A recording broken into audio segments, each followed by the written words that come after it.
The Republic Juggernaut is one of the most controversial LEGO Star Wars releases in recent years. At the time of filming, its overall rating on the LEGO website is an unbelievable 1.2 stars. Reviewers are criticizing everything: the price, the size, the interior, the exterior, and of course, so-called stability issues. But here is my hot take.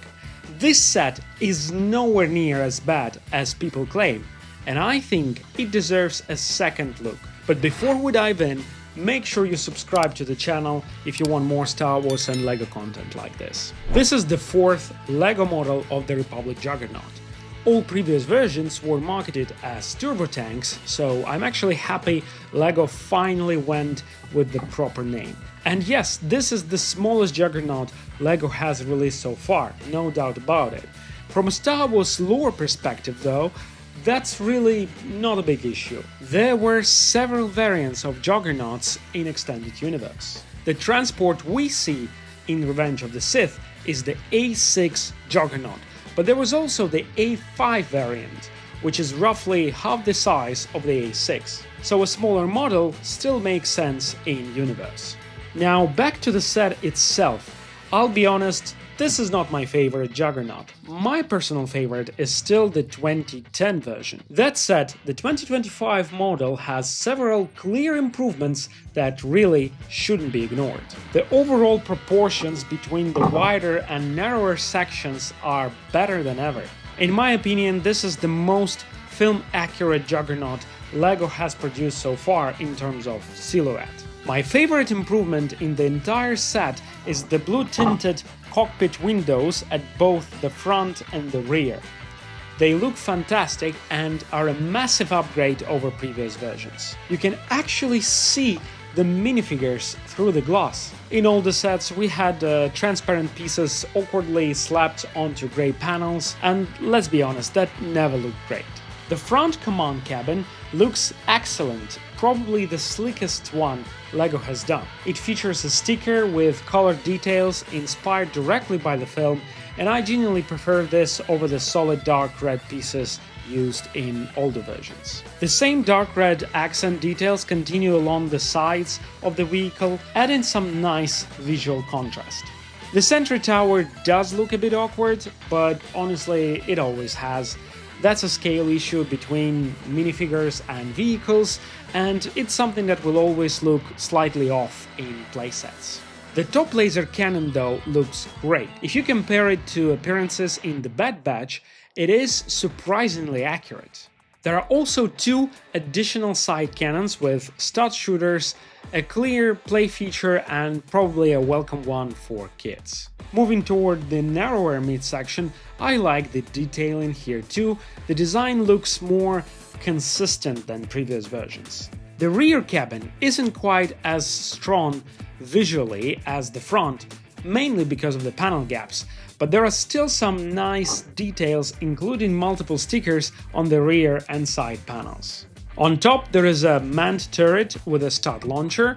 Unfortunately it doesn't rotate, but visually it still works quite well. The wheelbase is excellent. There is no ridiculous empty space, and I actually think this version has the most accurate wheels so far. You can clearly see the tread pattern, just like in the film, and the wheel panels look great.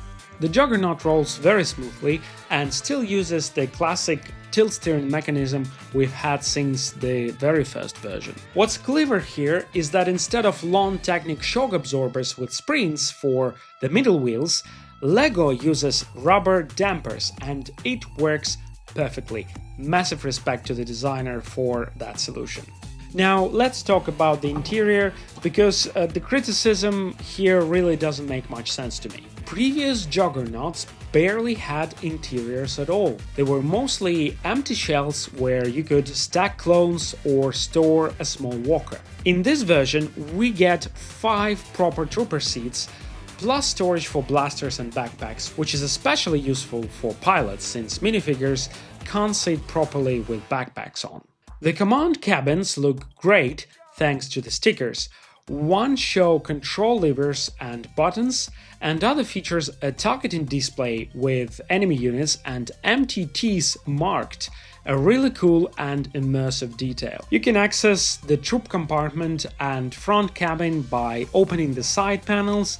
There's also a large top hatch for extra access to the troops, and the rear cabin is accessed via the hatch beneath the turret. And that brings us to the most ridiculous accusation about this set, the so-called stability issues. Several reviewers claimed that the Juggernaut is extremely fragile while lifting it by completely illogical points like open side panels.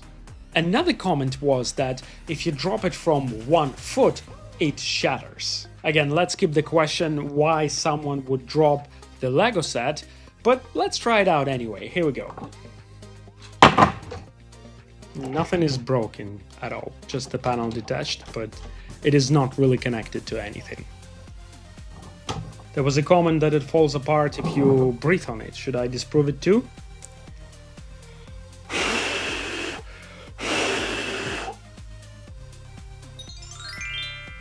Anyway, if you lift the Juggernaut by the widest section, it is perfectly fine. Nothing will happen to it. The narrow midsection and rear cabin are weaker, yes, so just don't hold it there when moving it. If you're a little kid or have small hands, take it like this when lifting and you won't have any issues at all. Now, the absolute highlight of the set are the minifigures. You get 3 classic B1 battle droids, plus an updated Ki-Adi-Mundi with new torso and leg printing. But of course, the stars of the show are the first ever LEGO Galactic Marines and Commander Bacara. This is peak Star Wars fan service. For years, fans begged LEGO for these minifigures, and LEGO had every reason not to make them. These characters appear on screen for less than 30 seconds, and they are part of one of the darkest scenes in the entire saga, Order 66. I genuinely believe that's why LEGO avoided them for so long. But they're finally here, and that alone deserves some appreciation. Commander Bacara features a fantastic new helmet with an integrated antenna and new armor. The only thing I personally miss is a pauldron, but if that really bothers you, there is an easy fix with third-party custom parts. The Galactic Marines are outstanding. The new dual-molded helmets look incredible. Some people would have liked waist capes, but honestly I'm fine without them. Waist capes make troopers bulky, and I prefer reserving that detail for characters like Rex or Fives. Anyway, now I want to know what you think. Do you still absolutely hate this build, or are you starting to appreciate it a little bit more? Let me know in the comments, and by the way, if you were waiting for discounts on this set, there is 29% off on Amazon right now, which is substantial £40, so don't miss it.